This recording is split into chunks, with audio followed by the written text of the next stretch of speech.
نبیل صاحب، یہ جو آپ کے مطالبات ہیں یہ اس پر کوئی گفت و شنید ہوئی ہے؟ کوئی معاملات آگے بڑھے ہیں؟ حکومت نے کچھ سنجیدگی دکھائی ہے یا کل سے آپ ایک غیر معینہ مدت کے لیے ہڑتال کرنے جا رہے ہیں؟ بسم اللہ الرحمن الرحیم جی، بہت شکریہ آپ کا۔ ہمارے جی مطالبات جو چارٹر آف ڈیمانڈ ہے، جو میجر اس وقت ہمارا ایشو ہے وہ ایکسل ویٹ کا ہے جی، جس میں ہمارا مطالبہ ہے کہ یہ پورے پاکستان میں یکساں نظام ہو۔ اگر روڈ سیفٹی چاہتے ہیں تو پھر ہم اس کے اوپر 100% امپلیمنٹ کریں، نہ کہ ایک ریونیو، ایک جرمانہ اکٹھا کرنے کا جو نا ادارہ بن جائے۔ تو اس طرح کا ہمارا جو ایشو آ رہے ہیں کہ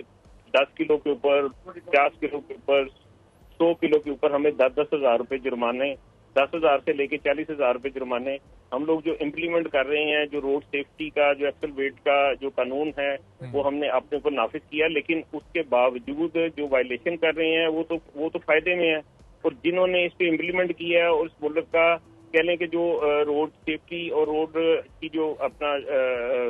ڈیمیجز ہیں اس کو بچانے کے لیے ہم نے امپلیمنٹ شروع کیا، اور ہمارے اوپر ہی اگر جرمانے مسلط ہو جائیں گے، اگر میرا ڈرائیور 30,000 روپیہ کرایہ لے کے آ رہا ہے اور 20,000 روپے آپ اس کو جرمانے کر دیں کانٹے کی مد میں، یا موٹر وے والے کا کیا کہہ لیں جی کانٹوں کا نظام ہے وہ ٹھیکیداری نظام پہ چلا گیا ہے، اس کی وجہ سے ہمیں بہت ساری پرابلم آ رہی ہیں۔ اور ٹھیکیداری نظام کی وجہ سے جو پہلا ضلع ٹیکس مصول ختم ہوا، اب ایک نیا انہوں نے ٹھیکیداری نظام رائج کر دیا ہے، جو کہ اس پاکستان میں اس کی کامیابی نہیں ہے، نہ پہلے ہوئی ہے نہ اب ہوگی۔ اچھا نبیل صاحب، یہ کہہ رہے ہیں کہ ایکسل ویٹ کے نظام کو یکساں پورے ملک میں نافذ کیا جائے، تو ابھی کیا یہ صوبائی سطح پر علیحدہ علیحدہ ہے؟ ابھی یہ ایک جیسا نہیں ہے پورے ملک میں؟ جی بالکل ایسے ہی ہے۔ جب سندھ آپ آ جاتے ہیں، جب پنجاب آپ پہنچتے ہیں، پنجاب پہ آپ کے اوپر جرمانے شروع ہو جاتے ہیں۔ پنجاب میں آ کے یہ کانٹا جو پتھوں کی کانٹا ہے وہاں پہ ہراسمنٹ ہوتی ہے، ڈرائیور سے بدتمیزی ہوتی ہے، ان کو جرمانے کیے جاتے ہیں۔ تو اس طرح سے دیکھیں سسٹم نہیں چلتے، اس طرح سے نظام نہیں چلتے۔ ایک ڈرائیور 30-40 ہزار روپے کرایہ لے کے آ رہا ہے، 20,000 روپے آپ اس کو جرمانہ کر دیں گے تو وہ 20,000 روپے میں ڈیزل کہاں سے ڈلوائے گا، اپنے اخراجات کہاں سے پورے کرے گا، ڈرائیوروں کی تنخواہیں کہاں سے دے گا، ڈیزل کہاں سے ڈلوائے گا، ٹائر کہاں سے ڈلوائے گا؟ تو اس طرح کا جو نا ایک جو پورے پاکستان میں ایک جو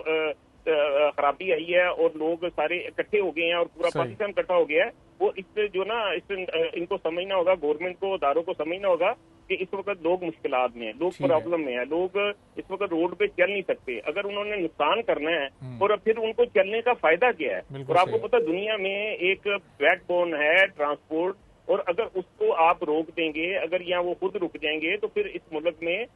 مہنگائی بڑھنی ہے، اس میں امپورٹ ایکسپورٹ بند ہونی ہے، منڈیوں تک ٹھیک ہے نبیل صاحب، آپ کے پوائنٹ آگے اور ظاہر ہے حکام بالا تک پہنچا، اب امید ہے کہ وہ اس کو سنجیدگی کے ساتھ لیں گے، کوئی مذاکرات کی صورتحال نکلے گی۔ موٹر وے والوں کا سر رویہ اتنا خراب ہو گیا کہ ایک ڈرائیور نے وائلیشن نہیں کی، کوئی اس کا جرم نہیں ہے، آپ اس کو روکتے ہیں، اس کو پرچی وہ پوچھتا ہے جی آپ نے مجھے کیوں کس